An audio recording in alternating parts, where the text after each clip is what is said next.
Welcome practice of medicine class today. আজকে আমাদের 19 number class. এই ক্লাসে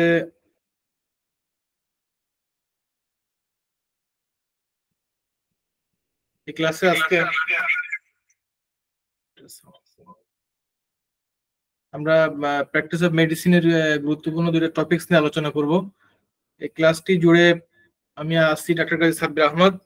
আজকে ক্লাসটিতে আমরা যে টপিকস নিয়ে সাজিয়েছি, টপিকসটা হচ্ছে এটা প্র্যাকটিস অফ মেডিসিনের একটি গুরুত্বপূর্ণ অধ্যায়, যে অধ্যায়টিকে বলা হয় যে the disease of nutritional disease বা ডিজিজ অফ নিউট্রিশন। এই আমাদের একটা চ্যাপ্টার আছে, অধ্যায় আছে প্র্যাকটিস অফ মেডিসিনের। এই নিউট্রিশনাল ডিজিজের মধ্যে দুইটা টপিকস হলো, একটা হচ্ছে ম্যারাসমাস আর একটা হচ্ছে কোয়াশিওরকর। এই ম্যারাসমাস এবং কোয়াশিওরকর, এই দুইটা টপিকস নিয়ে আজকে আমাদের মূলত আলোচনার বিষয়। এবং পাশাপাশি আজকে আমাদের কিছু এক্সাম প্রিপারেশন থাকবে। এক্সাম আমাদের খুবই নিকটে, তো যে কারণে আমাদের কিছু এক্সামের কিছু প্রিপারেশন মূলক কিছু কোশ্চেন বা কিছু সাজেশন দেওয়া হবে আজকে ক্লাসে। ইতিপূর্বে গত ক্লাসে আমি অনেক চেষ্টা করেছি, কিন্তু আসলে ক্লাসে এ টু জেড কেউ ছিলেন না, কিছু কোশ্চেন দেওয়া হয়েছিল আর কি। আজকে ক্লাসে যারা উপস্থিত আছেন সবাইকে আমি আন্তরিক ধন্যবাদ জানাই ক্লাসে হাজির হওয়ার জন্য। মূলত আমাদের এখন পরীক্ষা হচ্ছে একদম মানে নিকটেই, হ্যাঁ, হ্যান্ড টু মাউথ যেটা বলে। পরীক্ষা খুব নিকটে হওয়ার কারণে আমরা এখন আমাদের ক্লাসটা প্রতিটা ক্লাসের পাশাপাশি আমরা এক্সাম প্রিপারেশন নিয়ে একটা আমাদের আলাদা একটা চিন্তা থাকবে, এটা থাকবে। আজকে আমাদের ক্লাসটি টপিক ছিল ম্যারাসমাস এবং কোয়াশিওরকর। এটি আগেই বলেছি যে নিউট্রিশনাল ডিজিজ বা দ্য ডিজিজ অফ নিউট্রিশন, এর যেগুলো ডিজিজ আছে তার মধ্যে অন্যতম ম্যারাসমাস এবং কোয়াশিওরকর। এটা আলোচনার পরে আমরা এক্সাম প্রিপারেশন নিয়ে কথা বলবো। তো আমরা যাই আলোচনার মূল অংশে।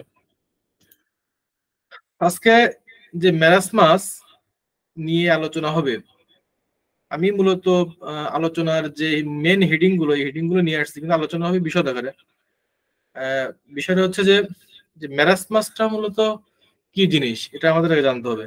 ম্যারাসমাসটা কি জিনিস আমাদের, আমি আগেই বলি, আমাদের আলোচনাটা হচ্ছে মূলত ট্রিটমেন্ট বেস কিছু আলোচনা আসে এবং বেসিক কিছু রেফারেন্স বুক থেকে আলোচনা আসে, বিশদ আলোচনা হয়।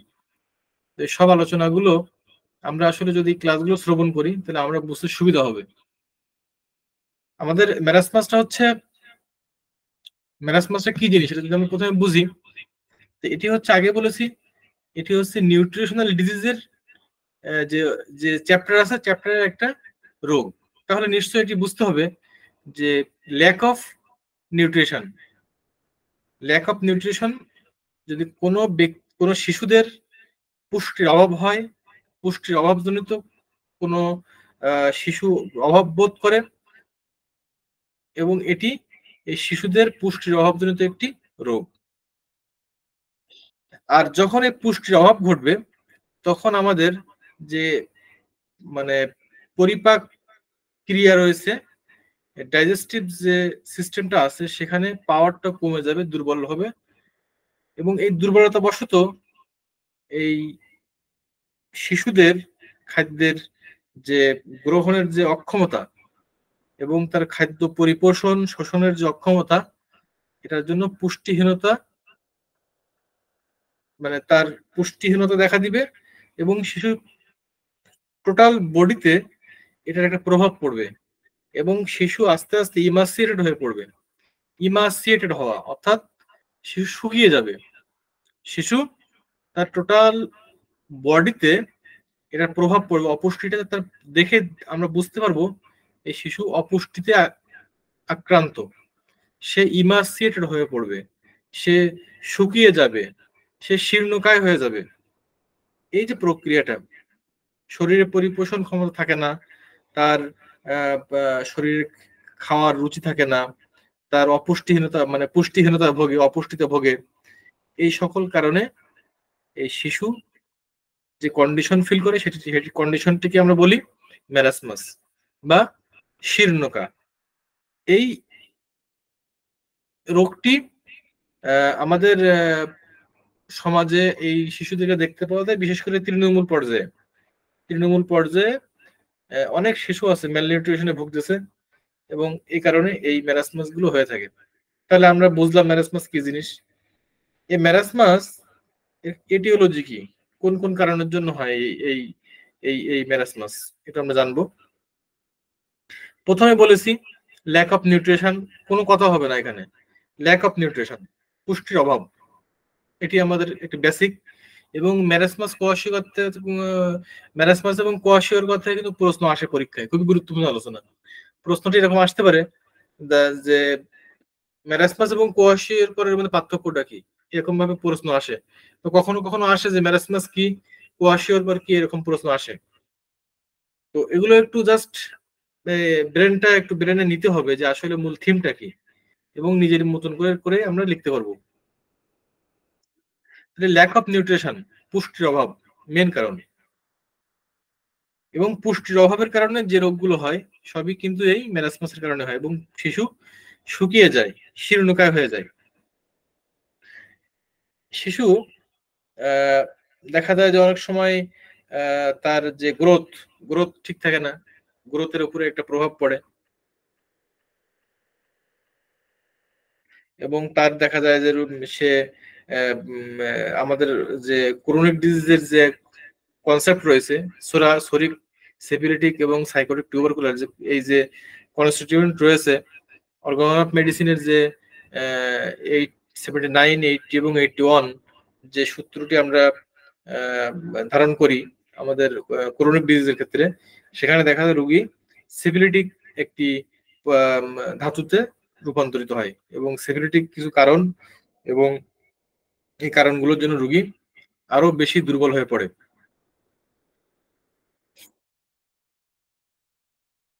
আর এই পুষ্টিহীনতার কারণে বাচ্চাদের বা রোগীর কি হয়, তার লিভারে প্রবলেম হতে পারে, তার অ্যাবডোমিনে প্রবলেম হতে পারে, মানে প্রবলেম বলতে এখানে গোলযোগ হতে পারে, প্রবলেম হতে পারে, তার স্বাভাবিক ব্যালেন্স থাকে না, ইমব্যালেন্স হয়ে যায়।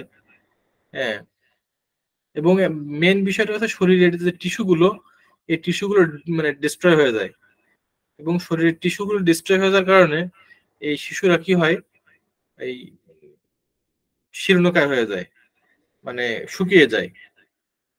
আর একটা বিষয় হচ্ছে আমাদের গ্রাম্য যে অঞ্চলগুলো আছে সেখানে, বা আমাদের শহরেরও অনেক অস্বাস্থ্যকর পরিবেশ আছে, যে অস্বাস্থ্যকর ঘরে বসবাস করে, এবং সেখানে দেখা যায় গুরুপাক বা মানে খুব বেশি হেভি ফুড, ফাস্ট ফুড এগুলো খায়। হুম, অনেকে দেখা যায় যে খাদ্য খাওয়ার ইমব্যালেন্সের কারণে হয়তো হতে পারে, লিভারে প্রবলেম দেখা দেয়।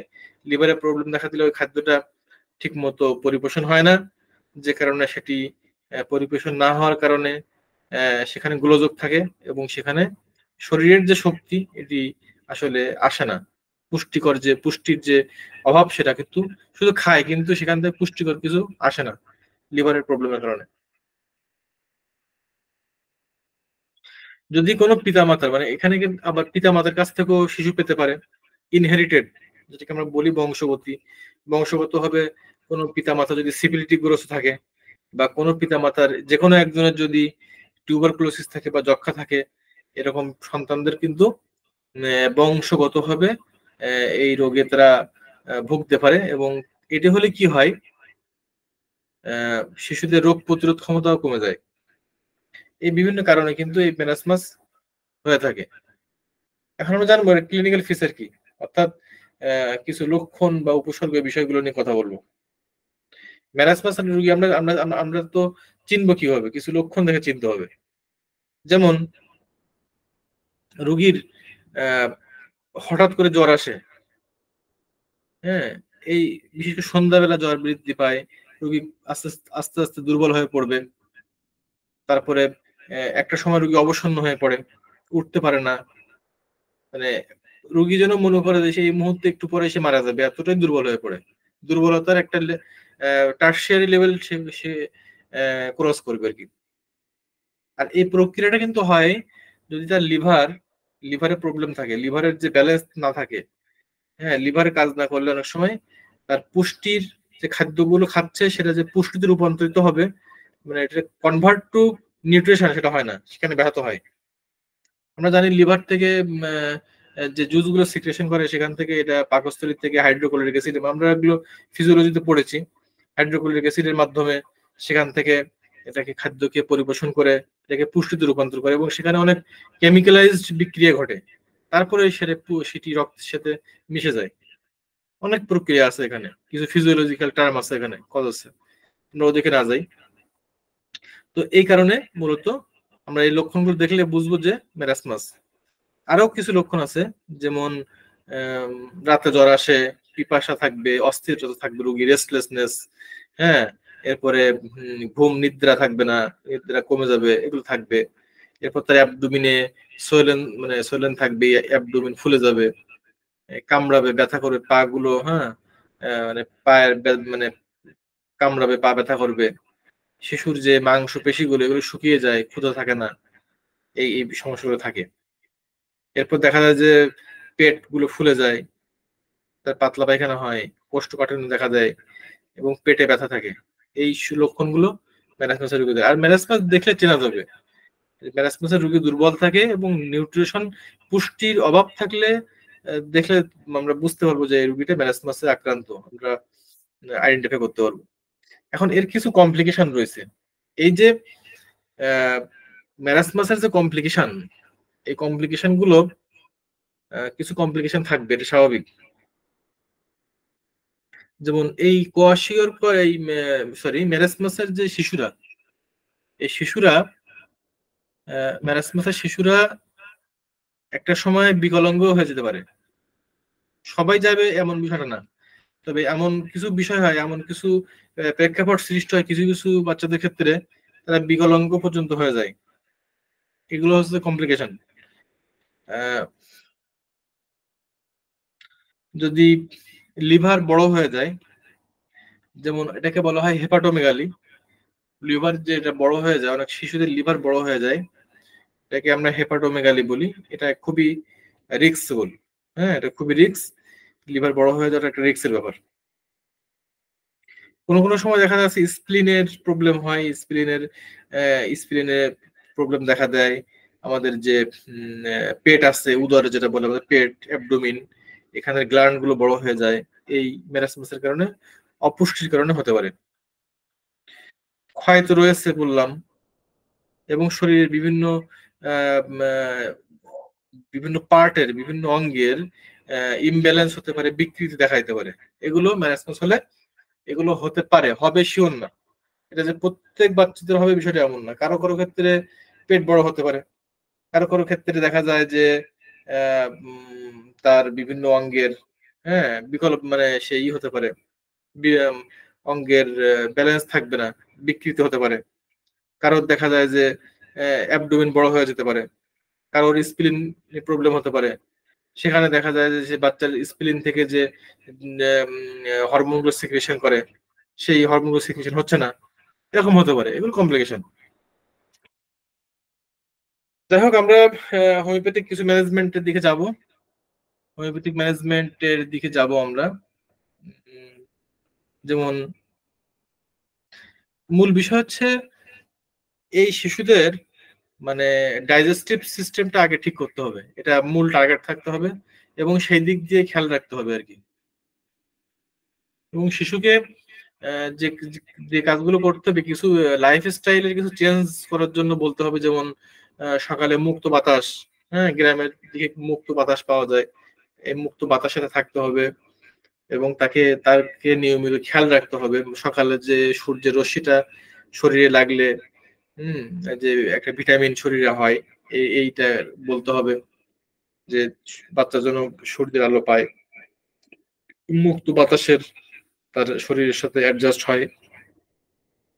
এই বিষয়গুলো হচ্ছে চিকিৎসার চিকিৎসার সাথে কি বলবো, একটা লাইফ স্টাইলের একটা বিষয়। এইগুলো যদি করতে পারে, তাহলে দ্রুত আরোগ্য হওয়ার সম্ভাবনা থাকবে। সর্বোপরি শিশুকে যত্ন নিতে হবে আর কি। এরপরে কিছু খাদ্য খাবার আছে, খাদ্য খাওয়ার এগুলো বিধিনিষেধ আছে। যেমন কোয়াশিয়র অবস্থা যদি খুব ক্রনিক হয় সেক্ষেত্রে পুষ্টিকর খাদ্যের ব্যবস্থা করতে হবে, এবং সেক্ষেত্রে একটু ডেভেলপমেন্টে আসলে তারপরে তার কিন্তু ওই যে দুধ বা মাছ, ডিম, এগুলো ঝোল, এগুলো দই, এগুলো একটু ভালো হওয়ার পরে, এগুলো প্রথমে না। পুষ্টিকর খাবার বলতে মানে বাচ্চাদের দেখতে হবে যে বাচ্চা অবস্থায় কোন খাবার গুলো পুষ্টিকর সেগুলো ফাইন্ড আউট করতে হবে, এবং সেগুলো চার্ট আমরা পাবো আর কি। অনেক চার্ট আছে আমাদের, চার্টগুলো থেকে আমরা বাচ্চাদের পুষ্টিকর খাবার গুলো এবং সে আসলে কি খেতে পারতেছে কি খেতে পারতেছে না এই বিষয়গুলো ফাইন্ড আউটের একটা বিষয় আছে।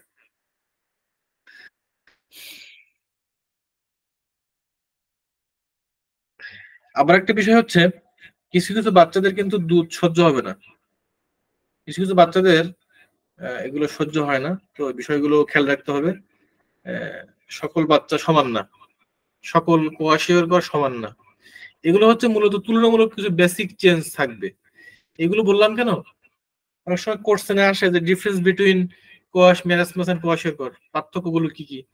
এই বিষয়গুলো যদি বেসিক থাকে তাহলে পার্থক্য, 5টা পার্থক্য বা 10টা পার্থক্য ফাইন্ড আউট করে পরীক্ষার খাতায় লেখা কোনো ব্যাপার না। এই জাস্ট গল্প করতেছি, এই গল্পটা মনে রাখতে হবে, আর কিছু না। এখন আমাদের আমাদের কিছু মেডিসিন আছে, এই মেডিসিন গুলো আমরা ম্যাটেরিয়া মেডিকেতে পড়েছি। তারপরে প্র্যাকটিস অফ মেডিসিন হিসেবে আমরা কিছু, আমাদের দায়িত্ব হচ্ছে কিছু মেডিসিন, গ্রুপ মেডিসিন বের করা, যে আসলে এই জাতীয় কি মেডিসিন রয়েছে। যেমন অনেকগুলো মেডিসিন আমাদের আছে রয়েছে, যেমন যেমন সাইকোটিক, এই পেশেন্ট যদি সাইকোটিক কন্ডিশনে থাকে, বা সাইকোটিক বা টিউবারকুলার যদি পিতামাতার সন্তান হয়, ইনহেরিটেড হয়, বংশগত ভাবে যদি এটা পায়, সেক্ষেত্রে আমরা দেখি রুগী অনেক সময় ইমাসিয়েটেড হয়ে পড়ে, পায়ের দিকে শুকিয়ে যায়, অনেক সময় দেখা যায়। এবং দেখা যায় রুগীটি সবসময় মানে মানে খাইতে চায় কিন্তু পেট বড় হয়ে থাকে, হ্যাঁ, এবং তাকে বৃদ্ধের মতো দেখায়। এরকম যদি হয়, আমরা এর সঙ্গে সঙ্গে আমরা অ্যাব্রোটেনাম মেডিসিনটিকে আমরা ফাইন্ড আউট করতে পারি, অ্যাব্রোটেনাম। এখন পাওয়ারটা হবে কিন্তু তার কন্ডিশনের উপরে, কোথাও 30, কোথাও 200, তার জীবনী শক্তির উপরে পাওয়ারটা আসবে, ওইদিকে আমরা না যাই। ওগুলো পাওয়ারের বিষয়, ডোজের বিষয়, ওগুলো ম্যাটেরিয়া মেডিকেল ক্লাসে আমরা পড়ে নেবো। ম্যাটেরিয়া মেডিকেল যে সমস্ত ক্লাসগুলো আছে সেখানে আমরা ওই বিষয়গুলো নিয়ে কথা বলবো বা আমরা জানবো। কিন্তু এখন আমরা পেলাম যে এই লক্ষণগুলো থাকে, তাহলে অ্যাব্রোটেনাম আমরা চিন্তা করতে পারি। এছাড়াও রয়েছে যেমন শিশুরা যদি এই অপুষ্টি অবস্থায় যদি দেখা যায় যে তার রুগী বেডে মানে বিছানায় প্রস্তাব ফেরে, এরপরে রুগী যদি তার বা মানে কোষ্ঠ পরিষ্কার না হয়, বা তার যে চামড়ায় ভাঁজ থাকে, মাংস পেশি সমূহ ঢিলা হয়ে যায়, সে কোনো তার চেহারাতে কোনো লাবণ্য থাকবে না, কোনো কি বলে এটা, তার একটা খারাপ দেখা যাবে, মানে এরকম যদি অপুষ্টিকর অবস্থায় খুবই ই হয়, সমস্যা হয়, তার পরিপাক শক্তি দুর্বল, এতটাই দুর্বল, এবং তার স্কিন ডিসকালারেশন হয়ে যায়। আমরা সে যদি দেখা যায় যে বাচ্চারা যদি একটু বেশি ভুল বকে বা এই জাতীয় কিছু কথা বলে, বেশি কথা বলে, বা এই হিমাসিয়েটেড হয়ে যায়, বেশি শুকিয়ে যায়, আমরা সেক্ষেত্রে সারসাপারিলা মেডিসিনটিকে চিন্তা করতে পারি, সারসাপারিলা। এছাড়াও যারা যে রুগীরা দেখা যায় যে আহ,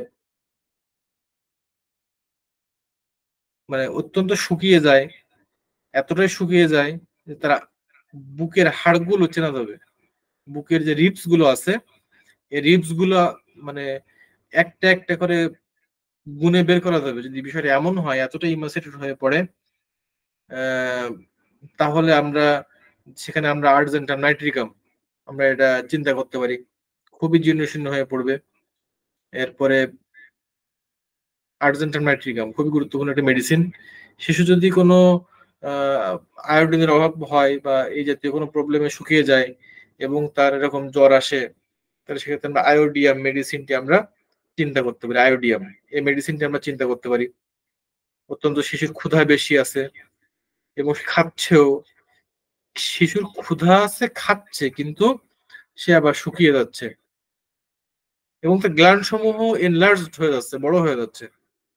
এই যে এই যে লক্ষণগুলো, এগুলো থাকলে আমরা আয়োডিয়ামকে আমরা স্মরণ করতে পারি। এইগুলো হচ্ছে মূলত আমরা প্র্যাকটিস অফ মেডিসিনের যে মূল থিমগুলো হচ্ছে এই বিষয়গুলো, এটাই যে মেডিসিন গুলো আমরা কিভাবে, মানে এই ম্যারাসমাসের যে মেডিসিন গুলো সেগুলো কিভাবে আমরা পাবো খুঁজে। কিন্তু এটার সাথে ম্যাটেরিয়া মেডিকের সম্পর্ক আছে।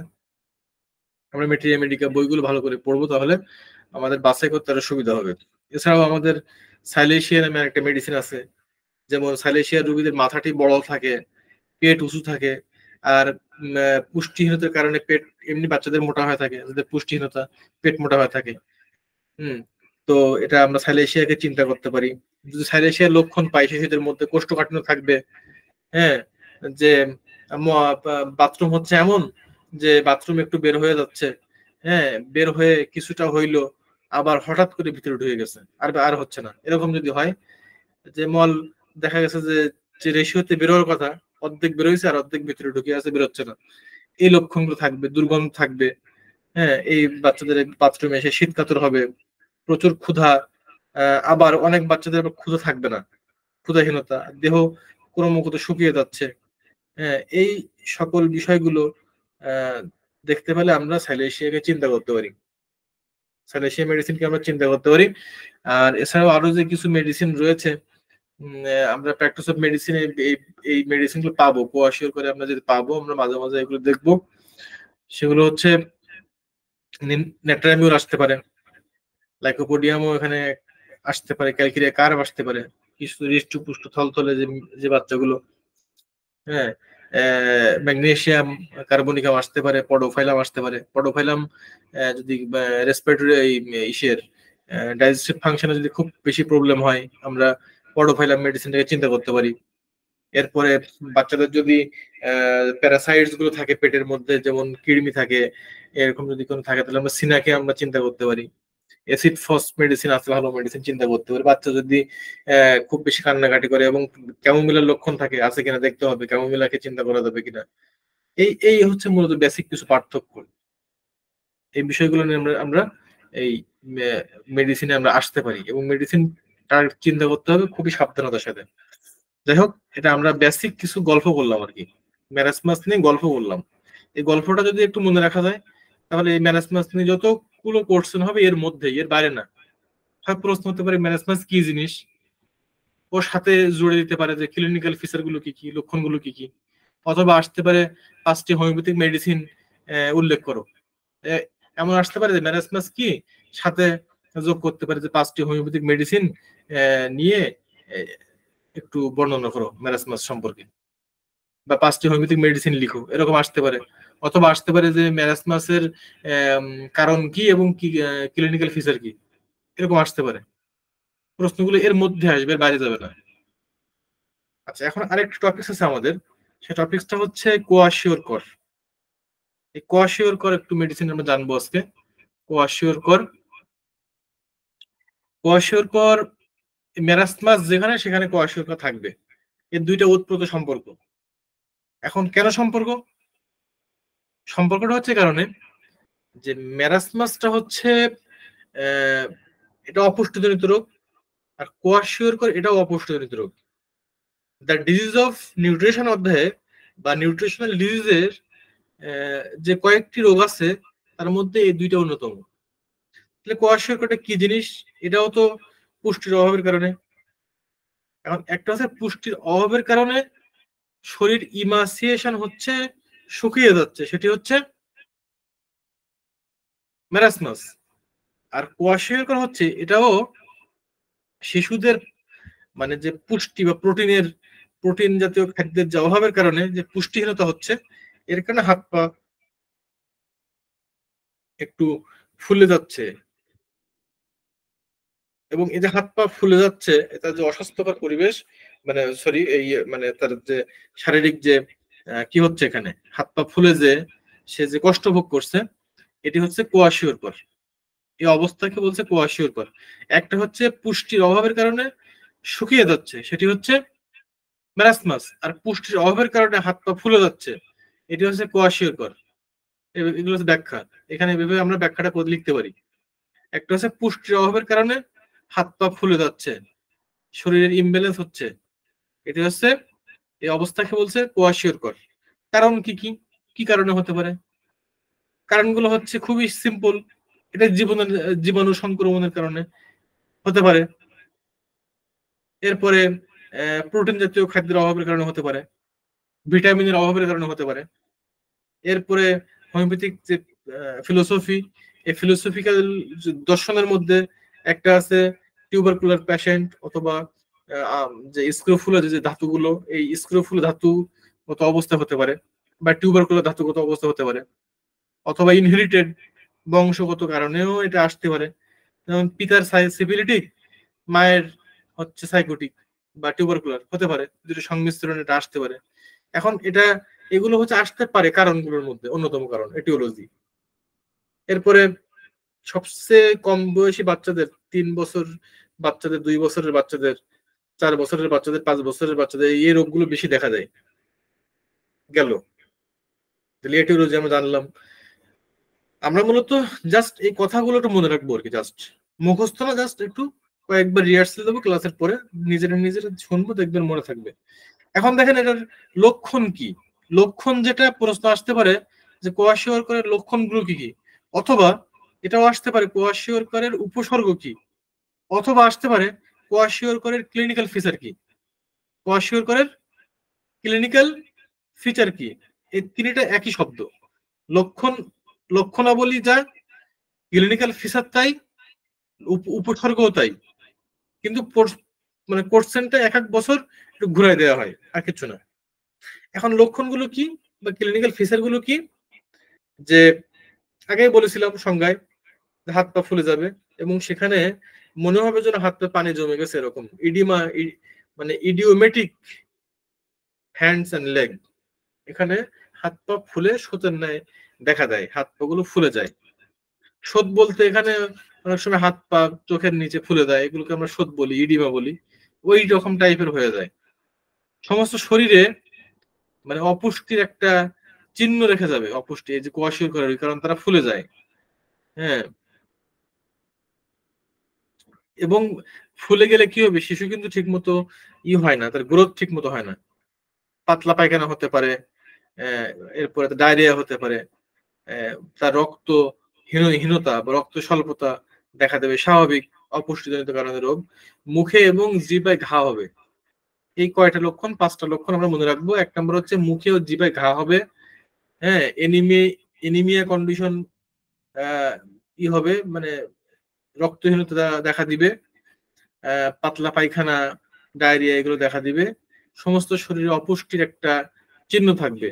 এবং আগে বলেছি যে তার হাত পা ফুলে যাবে, হাত পা ফুলে যাবে এবং ইডিওমেটিক হ্যান্ডস এন্ড লেগ এরকম থাকবে। এমূলত হচ্ছে ক্লিনিক্যাল ফিচার। তাহলে খুব সংক্ষেপে, তাহলে কোয়াশিয়র কি, অপুষ্টির কারণে হাত পা ফুলে যায়। আর ম্যারাসমাস কি, অপুষ্টির কারণে হাত পা শুকিয়ে যায়। এর আমরা কিছু কারণ জানছিলাম কোয়াশিয়রের। কারণগুলো কি, জীবাণুর কারণে হতে পারে, স্ক্রুফুলা ধাতুর কারণে হতে পারে, প্রোটিনের অভাবের কারণে হতে পারে, ভিটামিনের অভাবের কারণে হতে পারে, 4 থেকে 5 বছর, 2 বছর, 3 বছরের বাচ্চাদের হতে পারে। এই আমরা এটিওলজি জানলাম, ক্লিনিক্যাল ফিচার জানলাম। এখন কিছু হোমিওপ্যাথিক ম্যানেজমেন্ট, মানে কিছু মেডিসিন বলতে পারে যে 5টি হোমিওপ্যাথিক মেডিসিনের নাম লিখো। কোয়াশিয়রকর কি, 5টি হোমিওপ্যাথিক মেডিসিনের নাম লিখো। কোয়াশিয়রকরের 5টি মেডিসিন। তার আগে আমরা একটু কিছু বিষয় জানবো, যেমন পথ্য, খাদ্য পথ্য জানবো। যে খাদ্য পথ্য মূলত আসলে খাদ্য পথ্য জানবো আমরা। যে খাদ্য পথ্য হচ্ছে রুগীকে, আমি আগেই বলেছি, মানে ম্যারাসমাসের যে এরকম নিয়ম বলেছিলাম, মুক্ত বায়ু, তারপরে সেখানে পুষ্টিকর খাদ্য খাওয়ার, এবং একটু সুস্থ হওয়ার পরে মাছ মাংস ডিম দেওয়া যাবে। এরপরে যদি ডায়রিয়া হয় তার চিকিৎসা আগে করতে হবে। সেম সিস্টেম, ওই সিস্টেম গুলো ফলো করে এটাকেও বলতে হবে, এই রুগীদেরকে তাই বলতে হবে।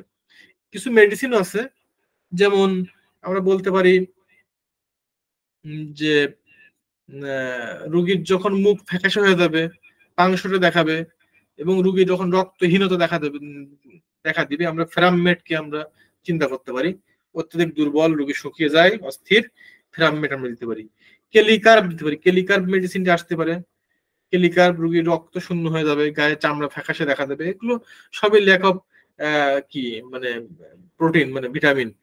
এপিসমিল আসলে চোখ মুখ ফুলে যায়, এপিস মেলিফিকা, এগুলো আসতে পারে। এছাড়াও গ্রাফাইটিস মেডিসিনটি লক্ষণ থাকতে পারে এই সময়ে। সালফার, আমরা 5টি মেডিসিনের নাম বলবো। একটা হচ্ছে সালফার, গ্রাফাইটিস, 3 নম্বর হচ্ছে এপিসমেল, 4 নম্বর হচ্ছে কেলিকার্ব এবং ফ্রামমেড। এই মেডিসিন গুলো গুরুত্বপূর্ণ মেডিসিন। তাহলে আমরা 5টা মেডিসিন জানলাম, এখান থেকে আমাদের প্রশ্ন আসতে পারে, তাহলে যদি পার্থক্য আসে পার্থক্য আমরা জানবো। ঠিক আছে। আর একটা বিষয় হচ্ছে আমরা তাহলে জানলাম, কি জানলাম, ম্যারাসমাস জানলাম, কোয়াশিওরকা জানলাম। এখন সরি, আমাদের ছিল যে এক্সাম প্রিপারেশন। এক্সাম প্রিপারেশন আমি কিছু কোশ্চেন আমি রেডি করেছি। কোশ্চেনটা অবশ্য আমি ওই স্লাইডে নিয়ে আসি নাই, কারণ গত ক্লাসে আমি কাউকে পাই নাই, খুবই হতাশ হয়েছি। গত ক্লাসে অনেক প্রশ্ন দিয়েছি। ক্লাসে যিনি আছেন, কোন স্টুডেন্ট আছেন কিনা ক্লাসে, একটু কথা বলেন, একটু কথা বলেন।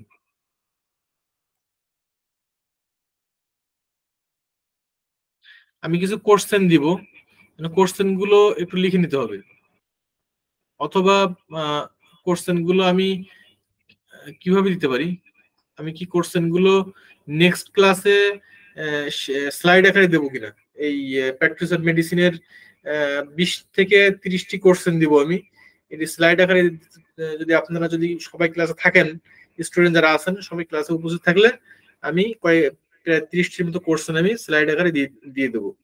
এখন আমার এই সাবজেক্ট নিয়ে একটু প্ল্যান আছে যে কোশ্চেন গুলো দেওয়ার পরে মডেল টেস্ট আকারে আমি প্রতি ক্লাসে 5টি করে কোশ্চেন বা 10টি করে কোশ্চেন, আমরা 3টে ক্লাস বা 5টা ক্লাস বা 6টা ক্লাসে আমরা কোশ্চেন গুলো পড়া হয়ে যাবে। আমাদের মডেল টেস্ট আকারে কোশ্চেন প্রশ্ন থাকবে।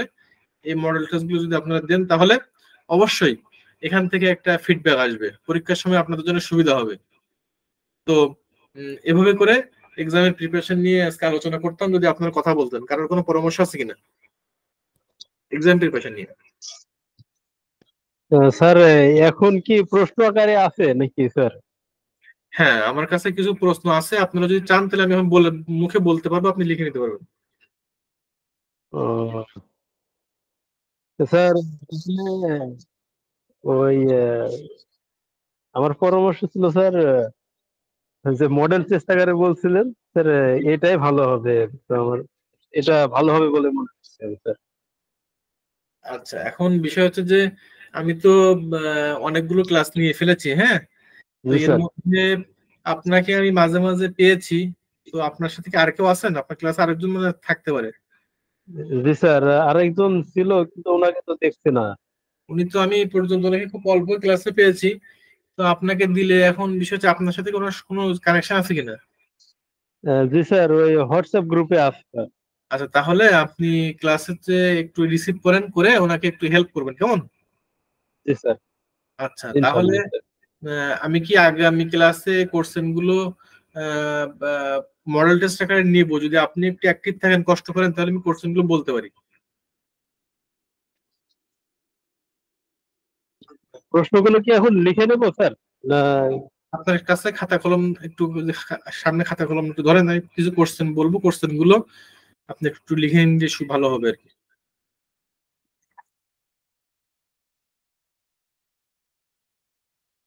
সম্ভব কিনা। জি স্যার, এটা কি সম্ভব। আমি একটু দেখছি স্যার, খাতা কলম তো হাতের কাছে নেই। রেকর্ডিং অফ করবো? জি স্যার, হ্যাঁ, আপনি রেকর্ডিং অফ করে দেন, আমি কিছু কোশ্চেন দেবো এখন তাদের প্রশ্ন, রেকর্ডিং অফ করে দেন। Thank you.